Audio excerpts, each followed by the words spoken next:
चांदीच्या गौरी मागितल्या, मग चांदीची भांडी मागितली, मग आता फॉर्च्युनर गाडी, त्याच्यावर 51 तोळे सोनं. अरे काय चाललंय? आपण सुद्धा आपल्या मुलींना स्वतःच्या पायावर उभं करतोय. हे असल्या लांडग्यांना कशासाठी पोरी द्यायच्या?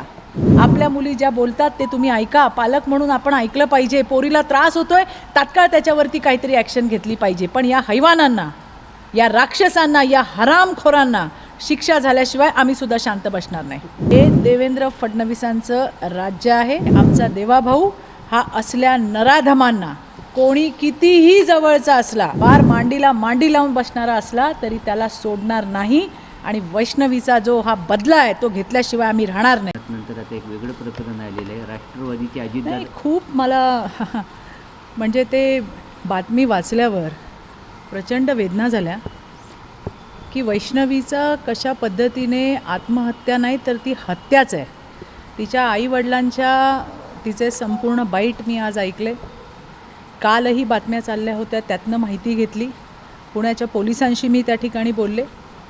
आणि ही आत्महत्या नाही तर तिला आत्महत्येला प्रवृत्त केलं आहे. ज्या पद्धतीने तिच्या शरीरावरती खुणा होत्या मारायच्या, तिचे वडील आणि आई सांगत असताना अक्षरशः हृदय असं पिळवटून निघत होतं, डोळ्यातनं पाणी येत होतं की एका मुलीला तळहाताच्या फोडासारखं वाढवतात आणि लग्न करून दिल्यानंतर तिच्यावर थुकतात, तिला मारहाण करतात, तिचे केस उपटतात. अरे माणसं आहेत का हैवान आहेत ही? मी तुम्हाला या ठिकाणी अतिशय जबाबदारीने सांगते. तो काय नाव त्याचं, ते हगवणे, तो कोण पण असू दे, कुठल्या पण पार्टीचा असू दे, कोणाच्या किती पण जवळचा असू दे, पार मांडीला मांडी लावून बसणारा असू दे, तरी त्याला शिक्षा झाल्याशिवाय राहणार नाही. वैष्णवीला न्याय मिळेपर्यंत आम्ही त्याचा फॉलोअप करू. वैष्णवी ही फक्त तिच्या आईवडिलांचं आडनाव बहुतेक कसपटे आहे, त्यांची मुलगी नाही तर ही या महाराष्ट्राची मुलगी आहे. आजसुद्धा 21व्या शतकामध्ये हुंड्यासाठी ज्या पद्धतीने मुलींना मारलं जातं आहे, त्यांना मरण्यासाठी प्रवृत्त केलं जातं आहे. अरे तिच्या 9 महिन्याच्या लेकराचा पण कोणी विचार केला नाही.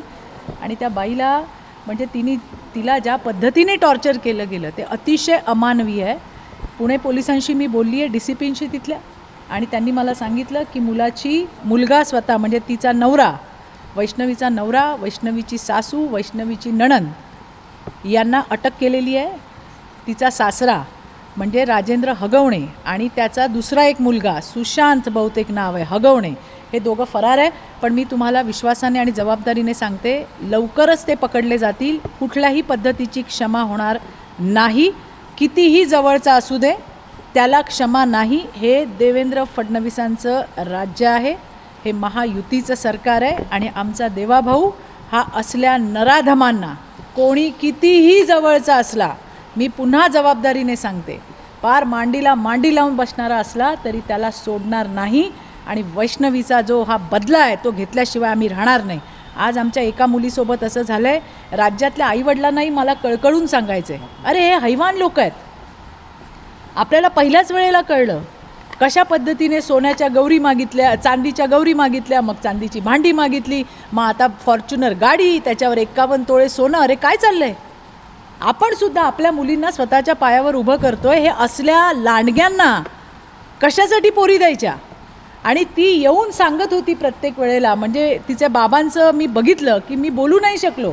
1.5 वर्ष त्यांनी घरातही कोणाला सांगितलं नाही. पण बरोबर आहे की आपली एक इज्जत आहे बाबा, काय होईल आपल्या मुलीसोबत असं होतं आहे हे सुद्धा आहे. तरी मला सगळ्यांना सांगायचं आहे, तिच्या आईने सांगितलेला सल्ला मला खूप आवडला.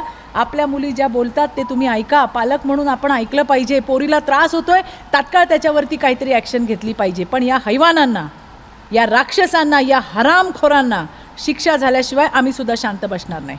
अहो, या वडेट्टीवार आणि विरोधक यांना देशद्रोहाचा रोग जडलाय का, हा मोठा प्रश्न मला पडलाय. आज संपूर्ण जग भारतासोबत उभं आहे. संपूर्ण देशामध्ये तुम्ही बघितलं की कशा पद्धतीने आपल्या सैनिकांचं मनोबल वाढवण्याचं काम होतं आहे. तिरंगा यात्रा निघत आहेत, सिंदूर यात्रा निघत आहेत आणि त्याच्यामध्ये लाखो लोक सहभागी होत आहेत. असं असताना किती मारले, कुठे पडले. मला तर मोदीजींना आणि देवेंजींनाही सांगायचं आहे की मुख्यमंत्री महोदय आणि प्रधानमंत्री महोदय या सगळ्या वाचाळवीरांना एका गाडीत भरा आणि यांना एकदा बॉर्डरवर सोडून या. म्हणजे हे अशा पद्धतीने बोलतायत जसे पाकिस्तानची सुपारी यांनी घेतली आहे. हे असे बोलतायत जसे हे पाकिस्तानचे प्रवक्ते आहेत. अहो, त्या पाकिस्तानच्या मीडियामध्ये विजय वडेट्टीवारांची व्हिडिओ क्लिप वाजवली जाते. मला तर या विजय वडेट्टीवारांचं पाकिस्तानबरोबर काय कनेक्शन आहे का याची चौकशी झाली पाहिजे, ही माझी मागणी सरकारकडे आहे.